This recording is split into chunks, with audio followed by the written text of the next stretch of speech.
ஓம் திருச்சிற்றம்பலம். தினம் ஒரு மந்திரம். திருமூலர் திருமந்திரம். மூன்றாம் தந்திரம்.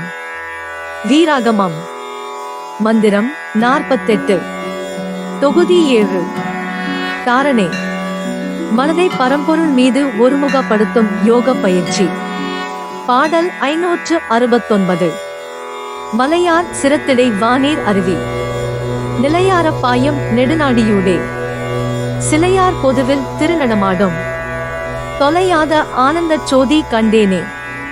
பொருள்: மலை போன்ற தலை உச்சியில் இருக்கும் ஈசனின் ஜடாமுடியில் உள்ள கங்கை நீரானது வானத்திலிருந்து வருகின்ற அருவி போன்று சிந்தனைகளை சுடுமுனை நாடி வழியாக ஒருநிலப்படும்படி மனதை செலுத்தினால் இறைவனை நடனமாடும்படி பொதுவாக சிலை வடிவில் உள்ளது போன்று துரியத்தில் இறைவன் ஆனந்த திருநடனம் ஆடுவது உணரலாம். இவ்வாறு யோகதவத்தால் அழிவில்லாத ஆனந்த ஜோதியை கண்டேன். Meaning: just as the Ganga water residing in the headlocks of Ishvara on the mountain-like crown flows down like a waterfall from the heavens, if one directs one's thoughts to converge through the Sushumna Nadi, one can perceive the divine performing the dance of supreme bliss in the Turiya state, similar to how God is commonly seen dancing in idol form.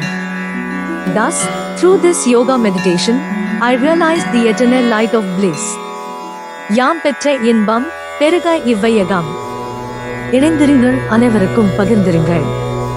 Presented by Subha Srinivasan. Tamil இலக்கிய பாசறை, கோயம்புத்தூர். நன்றி, வணக்கம்.